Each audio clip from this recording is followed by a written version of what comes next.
નમસ્કાર વિદ્યાર્થી મિત્રો, આજે આપણે કોઈ નવા જ મૂડમાં ભેગા થયા છીએ અને તમે પણ સરસ રીતે તૈયારી કરીને બેસી ગયા હશો કે દિનેશ સર આજે કયો ટોપિક લેવાના છે, કારણ કે આપણો કોઈ અધૂરો પાઠ બાકી નથી અને નવો જ પાઠ આજે શરૂ કરવાના છે. એ પહેલાં હું તમને અહીંયા એક ખાસ ઓફર આપીશું. આ ઓફર શું છે તો કે અહીંયા જે કાંઈ હું સ્ટડી કરાવું છું વિદ્યાર્થી મિત્રો, એમની અંદર તમને કોઈ સજેશન લાગતું હોય કે આ સજેશન આપણે સરને આપવા જેવું છે અને જો એટલો સુધારો કરે તો એ ટોપિક આપણને સમજવામાં ઘણી બધી સરળતા ઊભી થાય, જો એવું કંઈ હોય તો એ તમે મને મેસેજ દ્વારા જણાવો. અને જ્યાં સુધી તમે કહેશો નહીં ત્યાં સુધી મને ખ્યાલ નહીં આવે કે તમને કેવા કેવા પ્રશ્નો હોય છે. અહીંયા જે કાંઈ હું તમને પ્રયોગો દ્વારા શીખવાડું કે અહીંયા બોર્ડ ઉપર લખીને સમજાવું, એમાં ક્યાંય પણ મારા ભણાવવા બાબતે ક્યાંય સજેશન હોય તમારું તો બિનદાસ રીતે તમે મને જણાવો, કારણ કે અનુભવથી જ શીખવી શકીએ આપણે વિદ્યાર્થી મિત્રો, અને અનુભવથી જ આપણે શીખી શકીએ, બરાબર. અને હું પણ એક તમારી જેમ વિદ્યાર્થી જ છું, હું તમારી પાસેથી શીખું છું અને તમે મારી પાસેથી શીખો છો. વ્યક્તિએ હંમેશા આજીવન વિદ્યાર્થી રહેવો જોઈએ, તો જ એ કંઈક નવું શીખી શકે અને કંઈક નવું પામી શકે, બરાબર.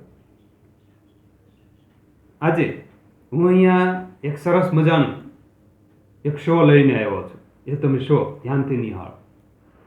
નમસ્કાર, ડીડી ન્યૂઝની અંદર આપનું સ્વાગત છે. આજના મુખ્ય સમાચારમાં જોઈએ તો હાથીભાઈ અને કીડીબેનનું એક્સિડન્ટ થતાં હાથીભાઈ ગંભીર રીતે ઘવાયા છે અને કીડીબેનની બાઇક ચકનાચૂર થઈ ગઈ છે અને હાથીભાઈને 108ની તાત્કાલિક સુવિધા મળી જતાં તેમને સરટી હોસ્પિટલની અંદર ખસેડવામાં આવ્યા છે. અહીં હાથીભાઈની સ્થિતિ ખૂબ જ નાજુક છે.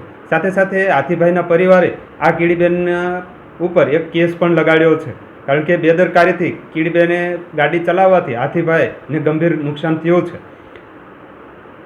નેક્સ્ટ સમાચાર જોઈએ આપણે. કોરોનાની મહામારીમાં હાથીભાઈ સપડાયા અને હાથીભાઈને માસ્ક ન પહેરવાથી હાથીભાઈ કોરોનાની મહામારીમાં સપડાયા છે અને એમને આઇસોલેશન વોર્ડમાં ખસેડવામાં આવ્યા છે. અહીં હાથીભાઈને ઓક્સિજનની જરૂર પડતા તેમને વેન્ટિલેટર ઉપર પણ રાખવામાં આવ્યા છે. અહીં હાથીભાઈની સ્થિતિ ખૂબ જ નાજુક છે. તો સરકાર દ્વારા સૂચના આપવામાં આવી છે કે હાથીભાઈ અને કીડીભાઈ આ બધા જ લોકો ઘરની બહાર ન નીકળે અને હોમ ક્વોરન્ટાઇન જ રહે, એ માટે એમને ખાસ પોલીસ પહેરો પણ ગોઠવવામાં આવ્યો છે. નેક્સ્ટ સમાચાર જોઈએ. હાથીભાઈ અને ઉંદરડીબેનનું કોરોના ઉપર પિક્ચર આવી રહ્યું છે, જેની અંદર હાથીભાઈ અભિનેતા છે અને ઉંદરડીબેન એમની અંદર અભિનેત્રીનો રોલ કરવાના છે. અને આ પિક્ચર જોવા માટે કીડીઓએ હજારોની સંખ્યામાં એમેઝોન પ્રાઇમ વિડીયો પર બુકિંગ કરાવ્યું છે અને તેનો રેકોર્ડ તૂટ્યો છે. હવે આપણે હવામાન સમાચાર જોઈશું.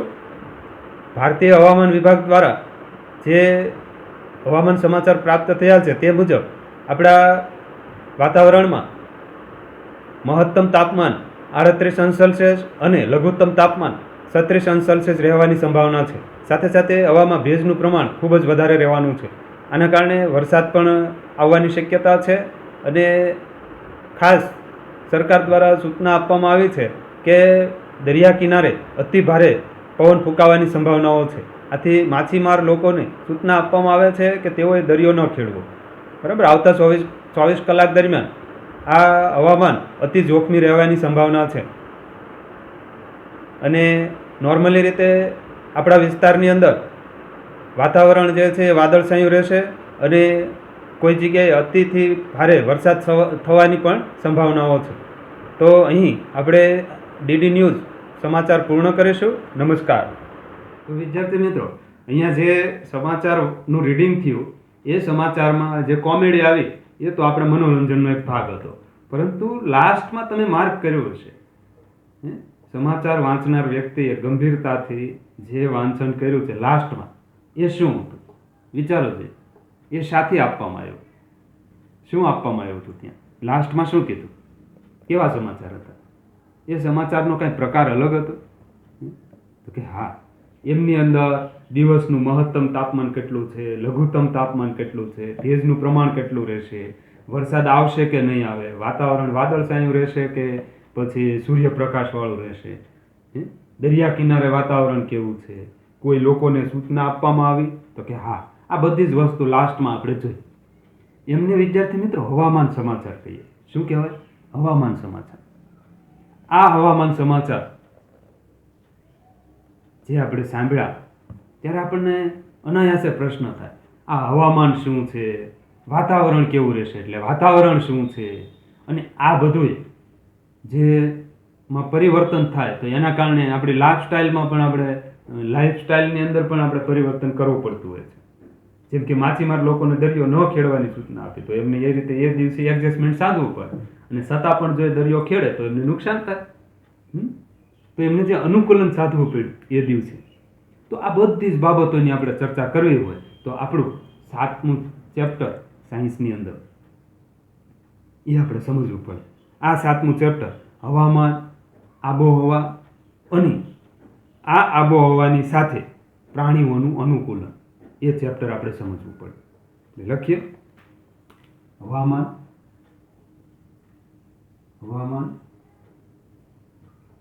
પછી આબોહવા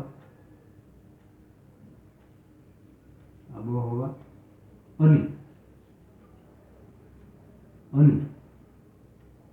આ આબોહવા સાથે પ્રાણીઓનું અનુકૂલન.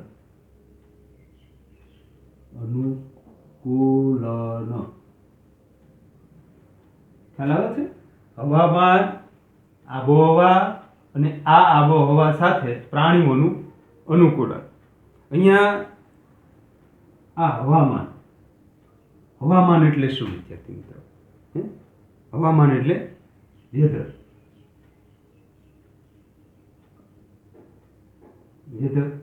પછી આ આબોહવા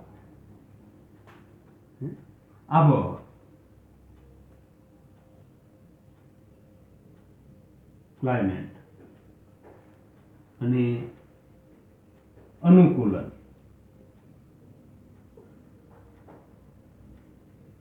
એડપ્ટેશન.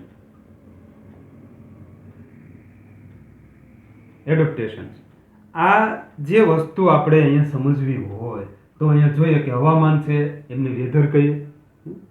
વેધર સમાચાર તમને પેલા મોબાઈલની ઉપર પણ તમે જોજો, મેન સ્ક્રીન હોય ને, હોમ સ્ક્રીન, એમાં વેધર ન્યૂઝ તમારે જોતા હોય તો તમને મળી શકતા હોય છે. ક્લાઇમેટ એટલે આબોહવા, ક્લાઇમેટ ચેન્જ શબ્દ તમે સાંભળ્યો હોય. અને એડપ્ટેશન આ બહુ મહત્વનું છે, અનુકૂલન.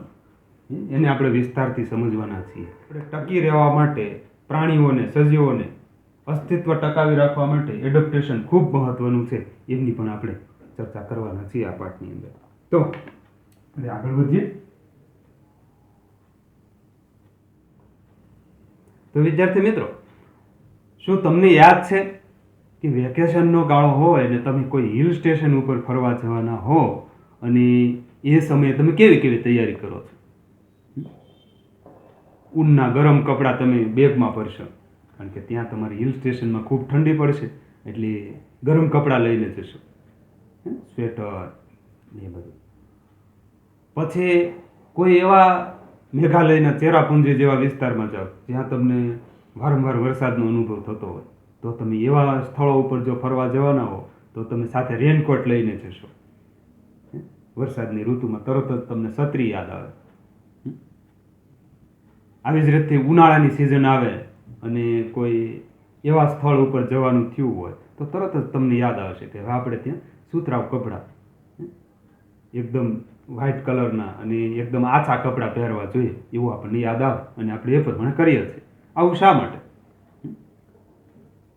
આપણા વિસ્તારની અંદર વારંવાર ઋતુઓ બદલે, એક ઋતુ પછી બીજી ઋતુ, એમાં પાછું તાપમાન બદલે, એનું આખું હવામાન ચેન્જ થઈ જાય. એ જ રીતે અત્યારના સમયે જે વાતાવરણ ને જે હવામાન, જે આબોહવા તમને અનુભવાય છે, એ તમારા પેરેન્ટ્સને પૂછો કે તમે નાના હતા ત્યારે તમારા વખતમાં શું આવી ગરમી પડતી હતી, શું આવી ઠંડી પડતી હતી, કે શું એટલા પ્રમાણમાં વરસાદ પડતો હતો? તો તમને જણાવશે કે એમાં પણ તમને કંઈક તફાવત જોવા મળશે. તો આ બધી જ વસ્તુની માહિતી જો આપણે મેળવીએ વિદ્યાર્થી મિત્રો, તો આપણા માટેનો આ પાઠ છે મહત્વનો. સામાન્ય રીતે આપણે ટેલિવિઝન, રેડિયો, ન્યૂઝપેપરની અંદર સમાચારો સાંભળતા હોય કે હવામાનમાં એટલો પરિવર્તન આવ્યું છે, એના વિશેની જાણકારી આપણે મેળવતા હોય. કયા કયા માધ્યમો છે એવા કે જેના ઉપરથી આપણે માહિતી મેળવતા હોય છે? ટેલિવિઝન, પછી રેડિયો, સમાચાર પત્રો,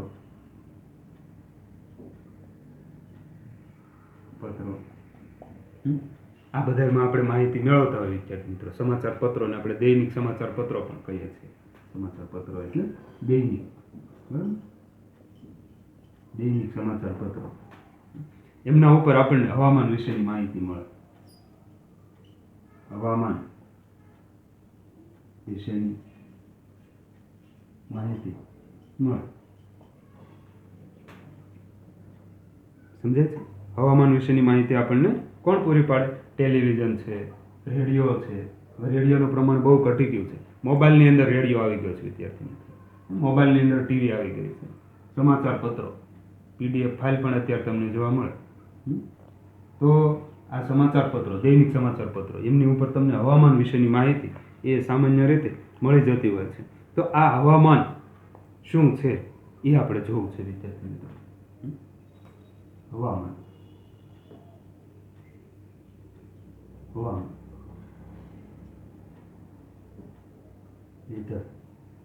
ની વાત આપણે કરવી છે.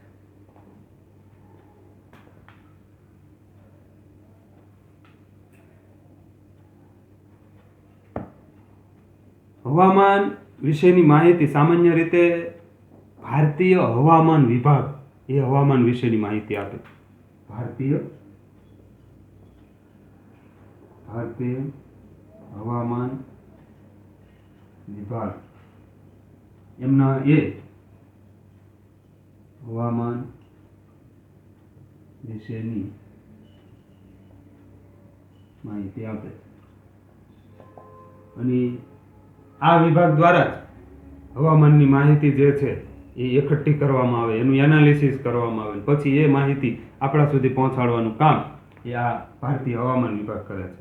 એ આપણા દેશની વાત છે, આ દુનિયાની વાત નથી. દરેક દેશનું હવામાન વિભાગ હોય, એમ આપણા દેશની અંદર ભારતીય હવામાન વિભાગ છે અને એ હવામાન વિશેની માહિતી આપે છે. અને એ શેના દ્વારા આપે? રેડિયો, ટેલિવિઝન, સમાચાર પત્રો, દૈનિક સમાચાર પત્રો, ન્યૂઝપેપર જેને કહીએ આપણે, એના દ્વારા એ માહિતી આપણા સુધી પહોંચે છે. અને આ હવામાનનો જે આપણે જે હવામાન વિશેની માહિતી એટલે હવામાનનો રિપોર્ટ, આપણે એને શું કહીએ? હવામાન વિશેનો રિપોર્ટ પણ કહીએ આપણે વિદ્યાર્થી મિત્રો, બરાબર? અને દિવસ દરમિયાન હવામાન કેવું રહેવાનું છે એમની આગાહી પણ કરવામાં આવતી હોય છે. આવા અહેવાલમાં તાપમાન, વરસાદ, ભેજનું પ્રમાણ કે દિવસ એમ કે 24 કલાક દરમિયાન હવામાન કેવું રહેશે તેની આગાહી પણ કરવામાં આવે છે. હવામાન વિભાગ શું કામ કરે? તો કે હવામાન વિભાગ જે છે તાપમાન, વરસાદ, ભેજનું પ્રમાણ, બરાબર, આ બધી બાબતોની માહિતી આપે. સાથે સાથે દિવસ દરમિયાન હવામાન કેવું રહેવાનું છે એની આગાહી પણ કરે. વરસાદ થવાનો હોય તો એની આગાહી કરે, પછી ભેજનું પ્રમાણ કેવું રહેશે એની પણ આગાહી કરે, તાપમાન કેવું રહેશે એની પણ આગાહી કરે. આજના દિવસનું તાપમાન, ભેજનું પ્રમાણ અને વરસાદની માહિતી તો આપે જ, પરંતુ આવતીકાલે કેવું રહેવાનું છે ને એમની પણ એ સામાન્ય રીતે ડેટા એનાલિસિસ કરી અને આપણને માહિતી આપતું હોય છે. કોણ? હવામાન વિભાગ. કે ભાઈ આવતીકાલે વરસાદ કેવો આવવાનો છે, ભેજનું પ્રમાણ કેવું રહેશે, તાપમાન કેવું રહેશે, એમની પણ એ આપણને અગમચેતીથી માહિતી આપે છે. એટલે જ આપણને વાવાઝોડું આવવાનું હોય એ પહેલાં ખબર પડી જાય છે. એ કોણ માહિતી આપે છે? હવામાન વિભાગ. હવે વિદ્યાર્થી મિત્રો, મારે તમને ન્યૂઝપેપરની વાત કરવી છે. અહીંયા જો આ ન્યૂઝપેપર આપ્યું છે. આ ન્યૂઝપેપર, આવા અલગ અલગ ન્યૂઝપેપર હોય. એમાં એક સૌરાષ્ટ્ર ન્યૂઝપેપર લીધું છે, તો સૌરાષ્ટ્ર સમાચાર. એમાં એક કોર્નર ઉપર જુઓ, તાપમાન વિશેની માહિતી આપે છે. અહીં જે તાપમાનની વાત કરીશ ને, એ તાપમાન વિશેની માહિતી. એમાં ગઈકાલે તાપમાન કેવું હતું એમની વાત કરી છે, સાથે સાથે આજનું અનુમાન. આજે લઘુત્તમ તાપમાન કેટલું રહેવાનું છે, મહત્તમ તાપમાન કેટલું રહેવાનું છે, એમનું અનુમાન પણ આપ્યું છે. તમને બતાવીશ હું. આ સૌરાષ્ટ્ર સમાચાર અને એમના આ ખૂણાવાળા ભાગમાં કોર્નરમાં જો ધ્યાનથી નિરીક્ષણ કરો તમે. જો તાપમાન શેમાં માપ આપ્યું છે? ડિગ્રી સેલ્સિયસની અંદર, બરાબર.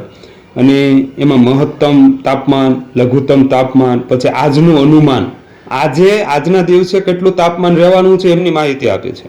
કારણ કે સામાન્ય રીતે રાત્રિ દરમિયાન આ ન્યૂઝપેપર છે એ પ્રિન્ટ થતા હોય અને સવારે આપણા સુધી પહોંચે અને આપણે સવારમાં એમનું રીડિંગ કરીએ તો એ દિવસે કેટલું તાપમાન રહેવાનું છે એ પણ અહીંયા આપ્યું છે. લઘુત્તમ તાપમાન, મહત્તમ તાપમાન. તો લઘુત્તમ મહત્તમ તાપમાન વિશેની માહિતી આપણે 15 થી 20 દિવસ સુધી સતત ભેગી કર્યા કરીએ તો એમનું આખું ડેટા એનાલિસિસ જો આપણે કરીએ ને તો ખ્યાલ આવે કે દરરોજ આ મહત્તમ અને લઘુત્તમ તાપમાનમાં થોડી માત્રામાં કંઈક ને કંઈક ફેરફાર થતો જાય અને એક સમય એવો આવે કે એમની વિશેનો જે તફાવત છે એ ઘણો બધો મોટો થઈ જતો હોય. અહીંયા અલગ અલગ વિસ્તાર પ્રમાણે પણ તાપમાનમાં મહત્તમ અને લઘુત્તમ તાપમાનમાં ફેરફાર થાય છે. એ પણ તમે જુઓ. અમદાવાદમાં લઘુત્તમ તાપમાન 28.4 છે અને અહીંયા કલકત્તામાં જુઓ 27 અંશ સેલ્સિયસ છે. દિલ્હીમાં વળી પાછું 24 અંશ સેલ્સિયસ છે. ઠંડી વધારે છે અહીંયા. એવી જ રીતે મહત્તમ તાપમાન જુઓ. આ મહત્તમ અને લઘુત્તમ વચ્ચેનો ગેપ જે છે એ દિલ્હીમાં વધારે છે. તો આ રીતે તમે ડેટા એનાલિસિસ કરી શકો વિદ્યાર્થી મિત્રો. આ તાપમાન વિશેની માહિતી આ કોણ આપે છે? ભારતીય હવામાન વિભાગ દ્વારા આ માહિતી જે છે એ જાહેર કરવામાં આવતી હોય છે. ઓકે, ચાલો. હવે વિદ્યાર્થી મિત્રો, અહીંયા એક કોષ્ટક આપવામાં આવ્યું છે, અઠવાડિયાના હવામાનની આંકડાકીય માહિતી. હવે એમાં અહીં તારીખ આપી છે, કઈ તારીખથી આપણે એ ન્યૂઝપેપર લેવાના છે. કોઈ પણ ન્યૂઝપેપર તમે લઈ શકો. માનો કે અત્યારે સમયગાળો છે અહીંયા 23/8/2006 નો 23 ગાળો ચાલે છે. હકીકતમાં આપણે અત્યારે માની લ્યો કે અહીંયા 23/8/2020 નું ન્યૂઝપેપર લીધું. અને આ દિવસે આ ન્યૂઝપેપરમાં આપણે જોઈએ તો આ દિવસે મહત્તમ તાપમાન કેટલું હતું એ નોટ કરીએ, ન્યૂનતમ તાપમાન કેટલું હતું એ નોટ કરવાનું છે, લઘુત્તમ ભેજનું પ્રમાણ, મહત્તમ ભેજનું પ્રમાણ, અને જો એ દિવસે વરસાદ હોય તો વરસાદનું પ્રમાણ કેટલું હતું એ આપણે નોટ કરવાનું. આવી જ રીતે 25 તારીખનું ન્યૂઝપેપર લ્યો, 26નું લ્યો. આ રીતે આ બધી કોલમ છે એ ભરી દેવાની. આ સિવાય પણ તમે 15 થી 20 દિવસ સુધીનું ડેટા એનાલિસિસ આના ઉપર આવા કોષ્ટકમાં કરી શકો. બરાબર. એટલે અહીંયા તમારી પાસે જે ન્યૂઝપેપર હોય અને ક્રમશઃ અહીંયા એમની તારીખ લખી નાખવાની, પછી એ ન્યૂઝપેપરમાં મહત્તમ તાપમાન, લઘુત્તમ તાપમાન, ભેજનું પ્રમાણ એ જે આપેલું છે એ પણ તમે અહીંયા એમનું ડેટા છે એ લખી લ્યો. અને પછી આપણે એનું અનુમાન કરવું છે એમાં શું ફેરફાર થયો છે. 24 તારીખે અહીંયા 37 અંશ સેલ્સિયસ મહત્તમ તાપમાન હતું, તો અહીંયા જ્યારે આપણે 30 તારીખ સુધી પહોંચ્યા તો 30 તારીખે અહીંયા કેટલું તાપમાન છે એ આપણે જોવું છે. 35 અંશ સેલ્સિયસ થયું હોય તો આપણે એના આધારે અનુમાન લગાવી શકીએ કે 7 થી 8 દિવસની અંદર કેટલો ફેરફાર થયો છે મહત્તમ તાપમાનમાં. ખ્યાલ આવે છે? તો આપણે આના ઉપરથી અઠવાડિયાના હવામાનની આંકડાકીય માહિતી આપણે ભેગી કરવાની છે. તમે જ્યારે પણ અનુકૂળતા તમને મળતી હોય ત્યારે તમે આ કોષ્ટક છે એ પૂર્તિ કરવાનો પ્રયાસ કરજો. અહીંયા વિદ્યાર્થી મિત્રો, જે હવામાનની આપણે વાત કરીએ છીએ, આ હવામાન એ ખૂબ જ જટિલ ઘટના છે વિદ્યાર્થી મિત્રો. બરાબર. તેનું પૂર્વ અનુમાન કરવું ખૂબ મુશ્કેલ હોય છે. હવામાન એક જટિલ ઘટના છે. તેનું પૂર્વાનુમાન કરવું ખૂબ જ મુશ્કેલ હોય છે.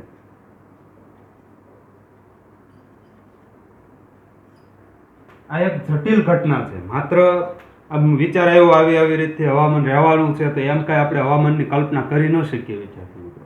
એમના મેં કીધું એમ આ જે આપણું કોષ્ટક છે એવા ડેટા એનાલિસિસ કરવા પડે. કયા દિવસે શું હતું, હવે શું રહેવાનું છે એ એનાલિસિસ થાય. સાથે સાથે આપણા જે ઉપગ્રહો સેટેલાઇટ દ્વારા જે ડેટા આપણને પહોંચાડવામાં આવે એમનું અનુમાન કરવામાં આવે, જે તે વિસ્તારનું તાપમાન માપવામાં આવે, જે તે વિસ્તારમાં ભેજનું પ્રમાણ કેટલું છે, જે તે વિસ્તારમાં વરસાદનું પ્રમાણ કેટલું છે, આ બધી માહિતી જે છે એનું એક પ્રકારનું એનાલિસિસ થાય, મૂલ્યાંકન થાય, પૃથ્થકરણ થાય અને પછી એનો અંદાજ લગાડવામાં આવતો હોય વિદ્યાર્થી મિત્રો. ખ્યાલ આવે છે? તો આ હવામાન જે છે એ ખૂબ જ જટિલ ઘટના છે. હવે આપણે આ હવામાન વેધરની વ્યાખ્યા ડેફિનેશન જોઈ છે વિદ્યાર્થી મિત્રો. એની વ્યાખ્યા શું છે? કોઈ પણ સ્થળનું તાપમાન, ભેજનું પ્રમાણ, વરસાદ, પવનની ઝડપ વગેરે સ્થળના સંદર્ભની અંદર વાતાવરણની રોજબરોજની જે પરિસ્થિતિ છે અને એ જે તે સ્થળનું હવામાન કહેવાય વિદ્યાર્થી. આપણે એની ડેફિનેશન લખીએ. કોઈ પણ સ્થળનું તાપમાન, કોઈ પણ સ્થળનું તાપમાન, પછી ભેજનું પ્રમાણ,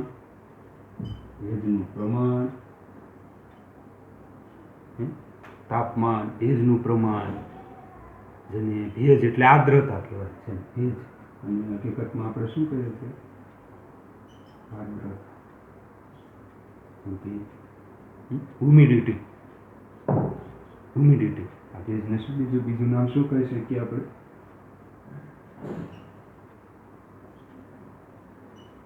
હ્યુમિડિટી પણ કહેવાય. ખ્યાલ આવે છે? હ્યુમિડિટી.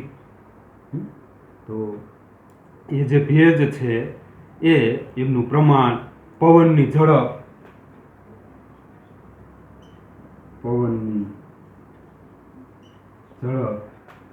વરસાદનું પ્રમાણ,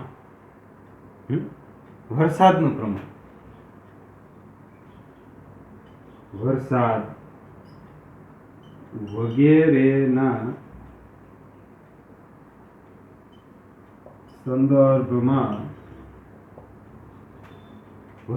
સંદર્ભમાં વાતાવરણની રોજબરોજની પરિસ્થિતિ,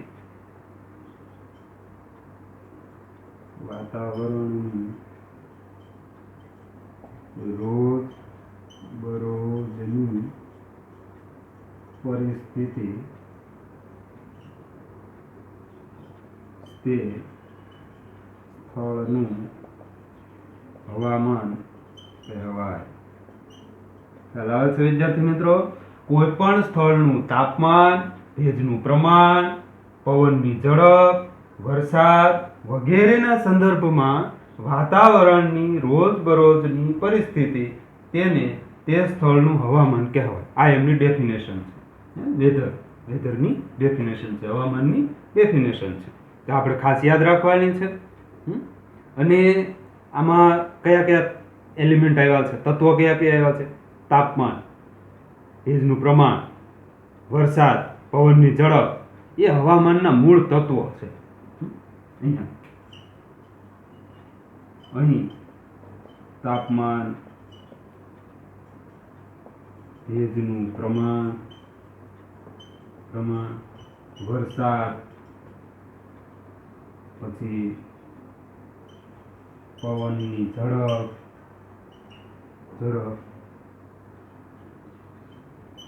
વગેરે હવામાનના તત્વો છે. એને આપણે એલિમેન્ટ પણ કહીએ.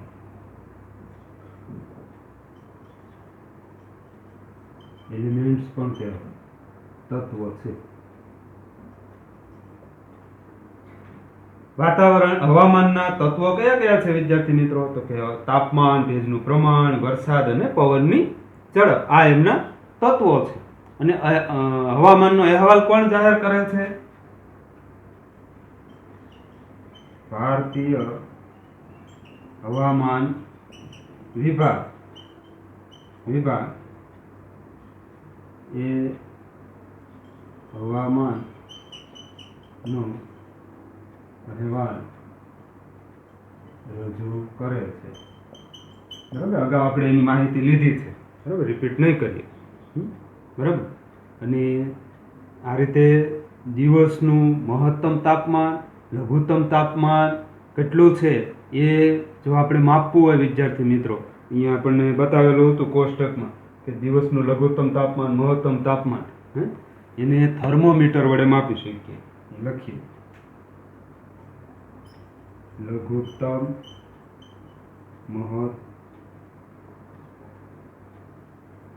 મહત્તમ તાપમાન માપવા માટે ખાસ કરીને એ દિવસનું લખીશું. દિવસનું લઘુત્તમ મહત્તમ તાપમાન માપવા માટે લઘુત્તમ મહત્તમ થર્મોમીટર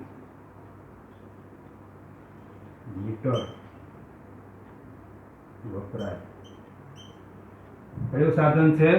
લઘુત્તમ મહત્તમ થર્મોમીટરની મદદથી દિવસ દરમિયાનનું જે તાપમાન છે એ આપણે માપી શકીએ. સાથે સાથે જે વરસાદ છે એમને માપવું હોય તો વરસાદ માપવા માટે વરસાદ માપવા વર્ષા માપક રેઇન ગેજ પણ કહેવાય. રેઇન ગેજ વપરાય.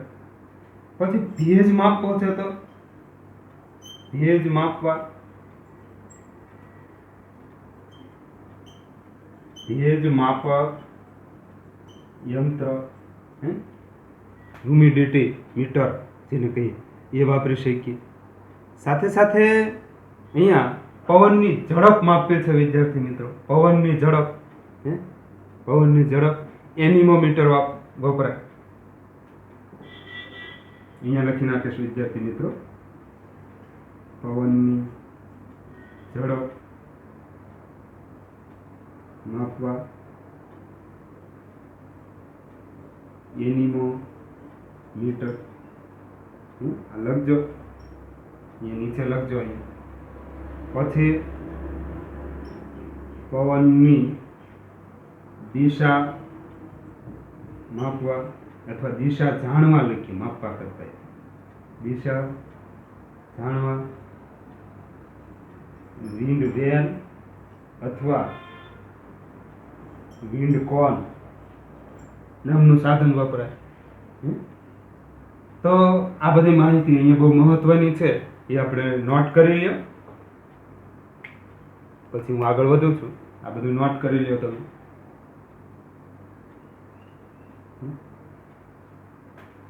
હવે વિદ્યાર્થી મિત્રો, અહીંયા એક શબ્દ આવ્યો છે વર્ષા માપક. જો આ વર્ષા માપક, ભેજ માપક યંત્ર તો ડિજિટલ આવે છે એટલે આપણને ખ્યાલ છે. થર્મોમીટર પણ કાચનું આવે, ક્લિનિકલ થર્મોમીટર આવે, પછી લેબોરેટરી થર્મોમીટર આવે, મહત્તમ લઘુત્તમ થર્મોમીટર આવે, એમાં ડિજિટલ થર્મોમીટર આવે. આપણે એ બધું જોયું. પણ અહીંયા વર્ષા માપક, વરસાદ કઈ રીતે માપવો એની આપણે વાત કરીએ છીએ.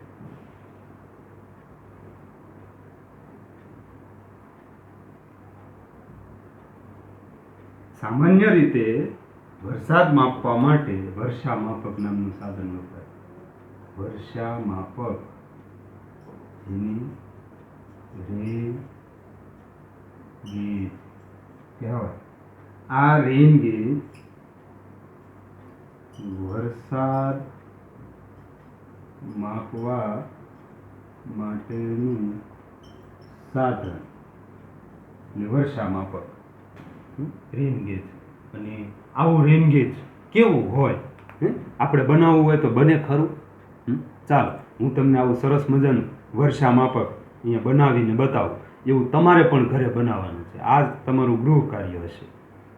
બરાબર, તમારું ગૃહ કાર્ય પણ અહીંયા શું હશે? આ વર્ષા માપક, સાદું વર્ષા માપક આપણે કઈ રીતે બનાવી શકીએ એ આપણે જોઈએ. ચાલો. હવે વિદ્યાર્થી મિત્રો, આપણે અહીંયા રેન ગેજ બનાવવું છે, વર્ષા માપક, વરસાદ માપવા માટેનું સાધન. સાદું વર્ષા માપક આપણે કઈ રીતે બનાવી શકીએ? તો એના માટે હું અહીંયા કેટલાક સાધનો લાવ્યો છું. જો અહીંયા આ ફેન્ટા અથવા થમ્સઅપની 1 લીટરની બોટલ લઈ શકીએ આપણે. આવી ટ્રાન્સપરન્ટ હોય તો પણ ચાલે, અથવા કલરિંગ હોય, ગ્રીન કલરની હોય તો પણ ચાલે. આપણે કલર સાથે કોઈ મતલબ નથી, પણ ટ્રાન્સપરન્ટ હોય તો આપણે જોઈ શકીએ. આવી એક સરખા નળાકાર ધરાવતી બોટલ લેવાની છે વિદ્યાર્થી મિત્રો. બરાબર છે? ખાલી બોટલ, વેસ્ટ બોટલ લેવાની છે. પછી સેલોટેપની આવશ્યકતા છે, ટ્રાન્સપરન્ટ સેલોટેપ. આના કરતાં અડધી સેલોટેપ, 1 ઇંચની સેલોટેપ હોય તો પણ ચાલે, અથવા ક્વીન ટેપ હોય તો પણ ચાલે, અથવા આ રીતે દોરી હોય તો પણ ચાલે વિદ્યાર્થી મિત્રો. આ 3માંથી કોઈ પણ એક વસ્તુની આવશ્યકતા છે આપણે. હું અહીંયા સેલોટેપ લઈશ. પછી કટરની આવશ્યકતા છે. આ રીતે કટર ન હોય તો ઘર પર રસોડામાં જે ચપ્પુ હોય તે પણ ચાલે. બરાબર? હવે બીજી કઈ વસ્તુની આવશ્યકતા છે એ જો જણાવું તમને, તો એક આ રીતે સ્કેલની આવશ્યકતા છે, 6 ઇંચ. બરાબર? ફૂટ જે હોય એમની અડધી, હાફ સ્કેલની આવશ્યકતા છે આપણે. બરાબર? એક્રેલિકની સ્કેલ હોય તો પણ ચાલે, અથવા આ રીતે સ્ટીલની સ્કેલ હોય તો પણ ચાલે. શક્ય હોય તો એક્રેલિકની સ્કેલ આપણે વાપરીશું, જેથી કરી આપણે બજેટમાં પણ ઘણું બધું સરળ પડે. સૌપ્રથમ આપણે એમને બનાવવા માટે શું કરીશું? તો કે આ જે બોટલ છે એમની આપણે અહીંયા સ્કેલ આ રીતે લગાડવાના છે લાસ્ટમાં, તો આપણે અહીંથી કાપવું પડે. બરાબર? તો બોટલને અહીંયા જે કોનવાળો ભાગ છે, હા, ત્યાંથી કાપવું છે. તો આપણે ત્યાં આ માર્કર વડે હું લાઈન કરી નાખીએ, જેથી કરીને કટિંગ કરવું ઘણું બધું આપણને સરળ થઈ જાય.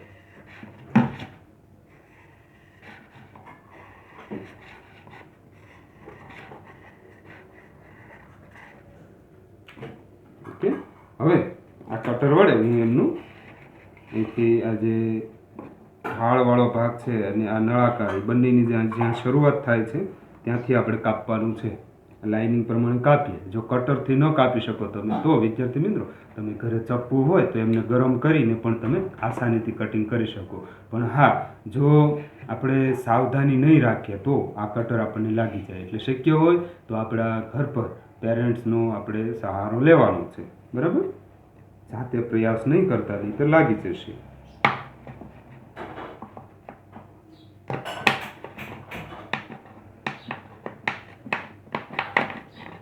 જુઓ, આ રીતે આપણે આ બોટલને કટ કરવાની છે. ખાસ ખ્યાલ રાખીશું, બોટલ આડીઅવળી કટ થવી જોઈએ નહીં. જે લાઇનિંગ કરી છે એ જ લાઈન પ્રમાણે આપણે બોટલને કાપવાની છે.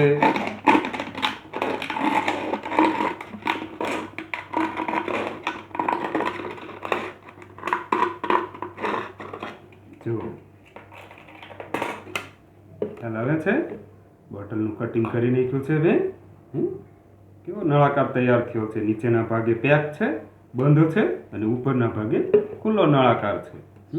અને આ એક ગળણી જેવો આખી રચના થયેલ છે. આનો ડાયામીટર જેટલો, આ ખુલ્લા ભાગનો ડાયામીટર જેટલો છે એટલો જ ડાયામીટર આમનો છે. તો હવે આપણે શું કરવાનું છે? હવે આપણે અહીંયા સ્કેલ લગાડવાની છે. આ સ્કેલ જે છે એમની આપણે લગાડવાની છે. તો 0થી શરૂ કરીએ, એ નીચેના ભાગે રાખીશું અને આની ઉપરના ભાગે રાખીશું. અને પછી એમની સેલો ટેપ લગાડી દેવી છે આપણે વિદ્યાર્થી મિત્રો.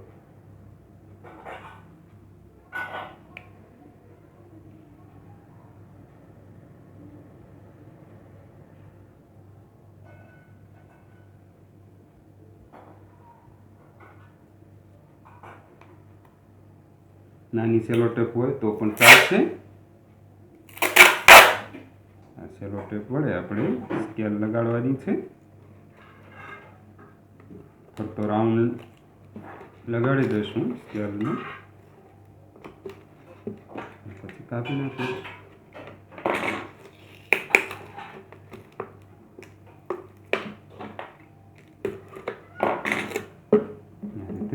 નીચેના ભાગ ઉપર લગાડી દઈશ.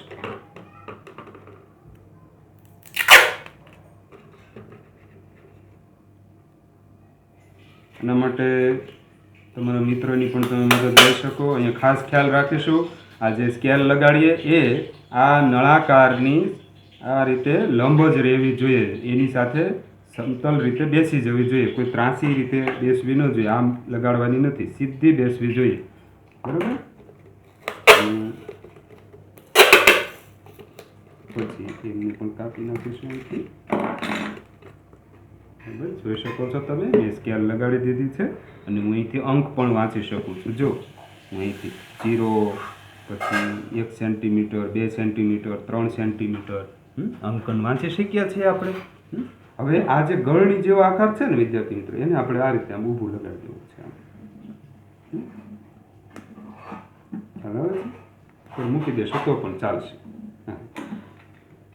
અને હવે આમની અંદર મારે અહીંયા જે 0 અંક છે, અહીંયા 0 ત્યાં સુધી પાણી ભરી દેવાનું છે. વિદ્યાર્થી મિત્રો, અગાઉથી પાણી ભરી દેવાનું છે. હું અહીંયા લાવ્યો છું.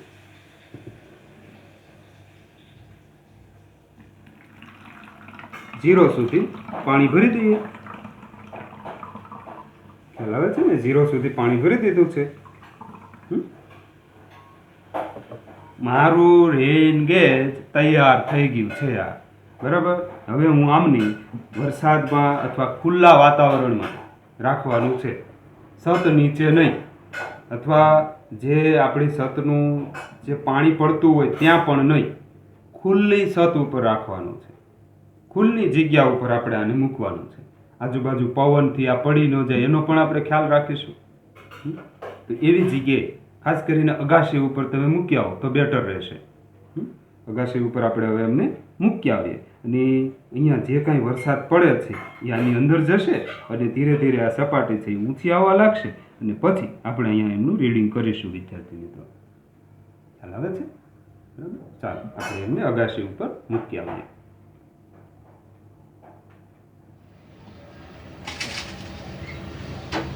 હવે વિદ્યાર્થી મિત્રો, હું અહીંયા આ રેન ગેજની અગાશી ઉપર 0 ઉપર સેટ કરીને, 0 સુધી મેં અહીંયા પાણી ભરી લીધું છે, 0 ઉપર સેટ કરી અને મૂકી દઈશું. બરાબર છે? અહીંયા ખાસ ખ્યાલ રાખવાનો છે, ઉપર છત ન હોવી જોઈએ, ખુલ્લી અગાશી હોવી જોઈએ, અથવા ખુલ્લા મેદાનમાં મૂકી દેશો તો પણ ચાલશે. બરાબર છે? અને અહીંયા 0 ઉપર આપણો અંક છે એ હોવો જોઈએ. બરાબર. હવે હું વરસાદની રાહ જોઈશ. આજે સવારમાં મૂક્યું છે, કાલે સવારે હું પાછો એમને નિરીક્ષણ કરીશ શું થાય છે. બરાબર છે?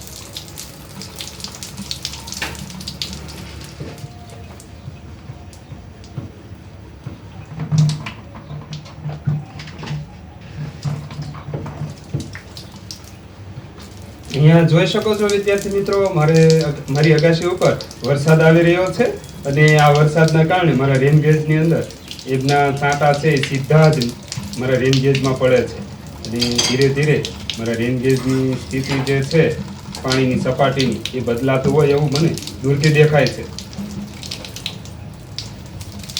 આ રીતે ત્રીજી વખત આખા દિવસમાં ત્રીજી વખત વરસાદ આવ્યો છે.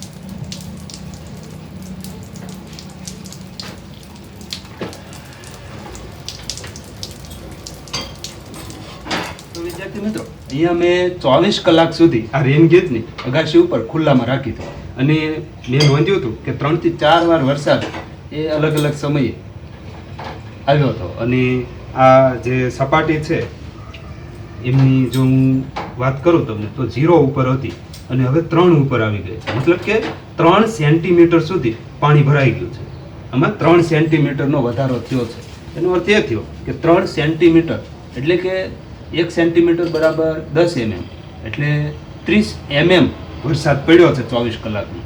મારી અગાસી ઉપર 24 કલાકમાં 30 mm જેટલો વરસાદ પડ્યો છે એમ હું કહી શકું. તો રેન ગેજ વડે મારી અગાસી ઉપર કેટલો વરસાદ પડ્યો છે એ હું માપી શકું છું. 24 કલાકમાં કેટલો વરસાદ પડ્યો છે. ગઈકાલે સવારમાં મૂક્યું હતું, આજ સવારે હું લઉં છું તો મને ખ્યાલ આવે છે કે 30 mm સુધી વરસાદ આમાં બતાવે છે.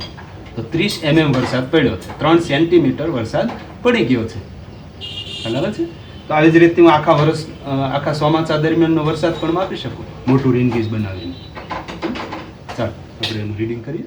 હવે જો વિદ્યાર્થી મિત્રો, અહીંયા આપણે આ રેનગેજને અગાસી ઉપરથી લાવ્યા છીએ અને 24 કલાક સુધી આપણે એમની અગાસી ઉપર રાખ્યો અને મેં જોયું હતું કે 3 થી 4 વાર વરસાદ જે છે એ આવ્યો હતો અને ધીરે ધીરે આ રેનગેજ જે છે એ ભરાણું પાણીથી, આ પાત્ર ભરાણું અને એમાં પાણીની સપાટી ઊંચી આવી છે. જો અહીં તમે જોઈ શકો, શરૂઆતમાં 0 ઉપર પાણી હતું અને હવે એ પાણીની સપાટી અહીંયા તમે જુઓ કેટલી છે. પાણીની સપાટી કેટલી છે. આમ સમતલ રાખો તો તમને ખ્યાલ આવે. રેનગેજ જોવા માટેનો એક નિયમ છે વિદ્યાર્થી મિત્રો. આપણે રેનગેજમાં જ્યારે જોતા હોઈએ ત્યારે ઉપરથી કે આ રીતે નીચેથી નથી જોવાનું. ક્યાંથી જોવાનું છે? આ રીતે સમતલ પાણીની જે સમતલ છે એની સાથે આપણી દ્રષ્ટિ પણ સમતલ હોવી જોઈએ, સમક્ષિતિજ હોવી જોઈએ વિદ્યાર્થી મિત્રો. અને પછી આપણે અહીંયા માર્ક કરવાનું છે. ખ્યાલ આવે છે? હું એ સમજાવવા માંગુ છું કે આપણી દ્રષ્ટિ આમ ન હોવી જોઈએ કે આમ ન હોવી જોઈએ, સીધી આ રીતે સમક્ષિતિજ રહેવી જોઈએ. આ રીતે તો આપણે અહીંયા અંકન કરી શકશું કે ક્યાં સુધી આપણા અંક છે. હું આ રીતે જોઈ શકું છું કે અહીંયા પાણીનું લેવલ એ 3 સુધી છે, 3 સેન્ટીમીટર. મતલબ કે 24 કલાકમાં અગાસી ઉપર જોજો, સ્થળ ખૂબ મહત્વનું છે. સ્થળ બદલે તો તમારું માપ પણ બદલે.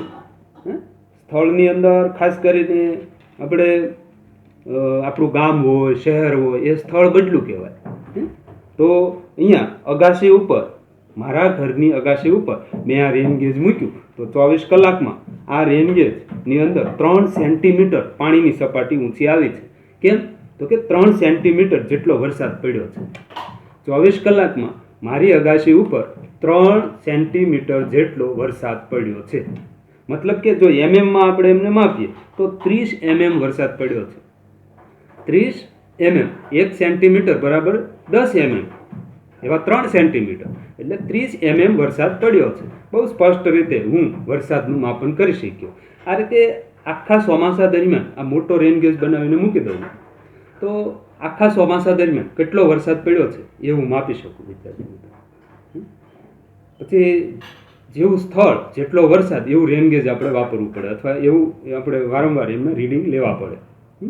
આ રેનગેજ જે છે એ માનો કે અહીંયા 15 સેન્ટીમીટર સુધીમાં ભરાઈ જતો હોય તો 15 સેન્ટીમીટર વરસાદ થાય ત્યાં સુધી ચાલે, એટલી કેપેસિટીનો આ રેનગેજ છે. ચેરાપુંજીમાં તમે જાઓ તો દરરોજ એક રેનગેજ ભરાય છે. કેમ?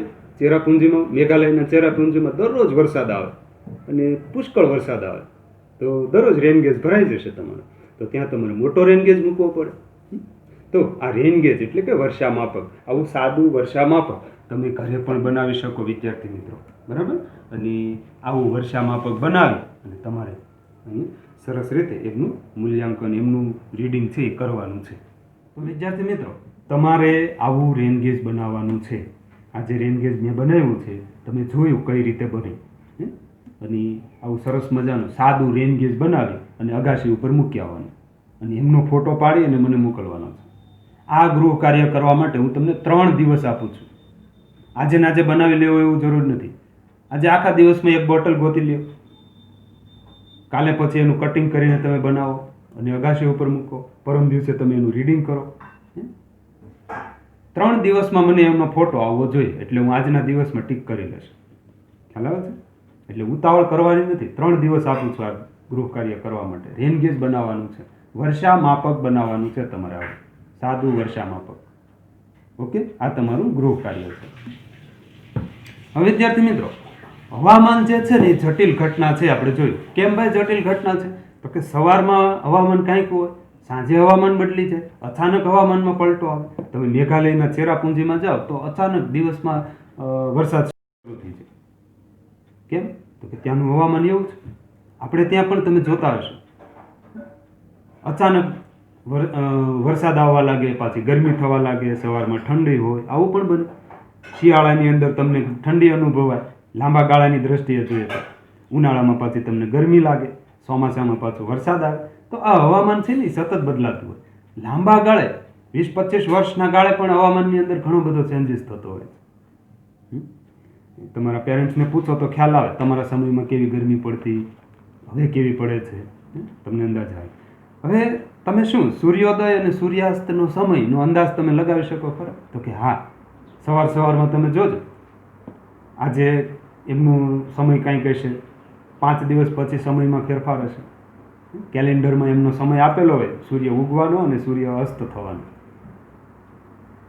હવે આપણને એક પ્રશ્ન એ થાય કે આ જે હવામાનની અંદર જે આખો પલટો થાય છે ને વિદ્યાર્થી મિત્રો, પરિવર્તન આવે છે, એવું શાથી થાય છે? તો હવામાનમાં ફેરફાર જે થાય છે એ સૂર્યને કારણે થાય છે. હવામાનની અંદર ફેરફાર થવાનું કારણ તો કે સૂર્ય છે. સૂર્યના કારણે હવામાન ફેરફાર પામે છે. સૂર્ય કેમ? તો કે સૂર્ય છે એ ઉર્જાનો મોટામાં મોટો સ્ત્રોત છે,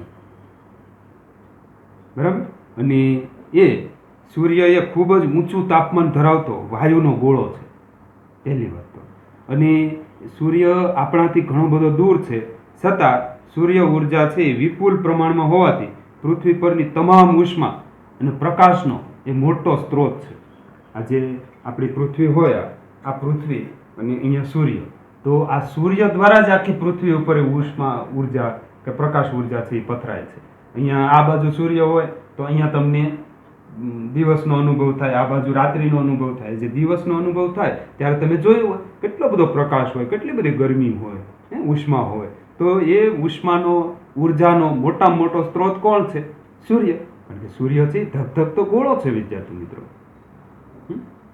અને એમની ઉષ્મા ઉર્જા એ આપણા પૃથ્વી સુધી પહોંચે છે.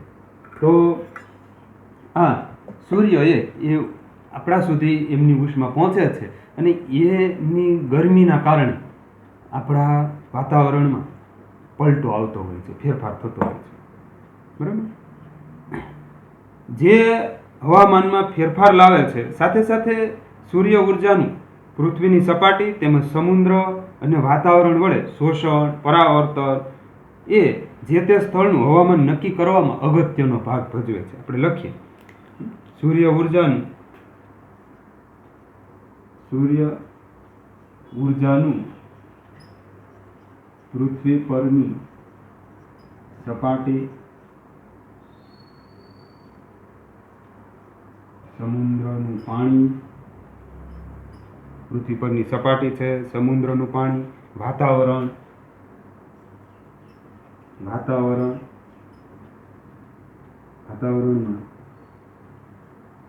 શોષણ કે પરાવર્તન, શોષણ થાય કે પછી પરાવર્તન થાય, એ જે તે સ્થળનું